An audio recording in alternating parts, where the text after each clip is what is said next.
আসসালামু আলাইকুম। বিসমিল্লাহির রহমানির রহিম। আমার সামনে যেগুলো আছে এগুলো হলো জমজমের পানি। আল্লাহ তাআলা যেখানে রহমত দিছেন, যেই দেশে রহমত রাখছেন, ওই দেশের সব দিক দিয়েই রহমত। এটা হলো সৌদি আরব।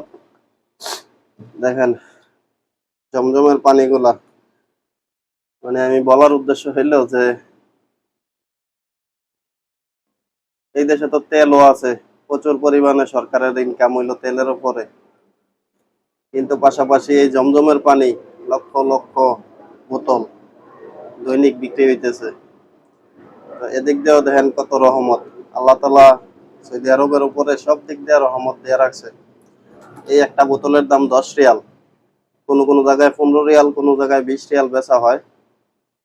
তো জেদ্দা, মক্কা এর আশেপাশে মার্কেট গুলাতে যেন বিক্রি হয় 10 রিয়াল করে বিক্রি হয়, অন্যখানে আবার এর চেয়ে বেশি 15 রিয়াল 20 রিয়াল বিক্রি হয়।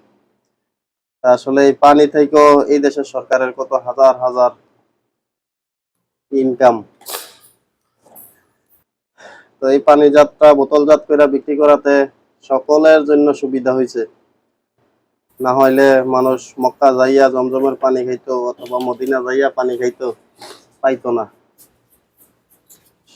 তো মার্কেট থেকে আইনা খাইতে পারে, এটা অরিজিনাল, ডুপ্লিকেট হওয়ার কোনো চান্স নাই। ওকে, আজকে এতটুকুই। সবাই ভালো থাকবেন, সুখে থাকবেন। আল্লাহ হাফেজ।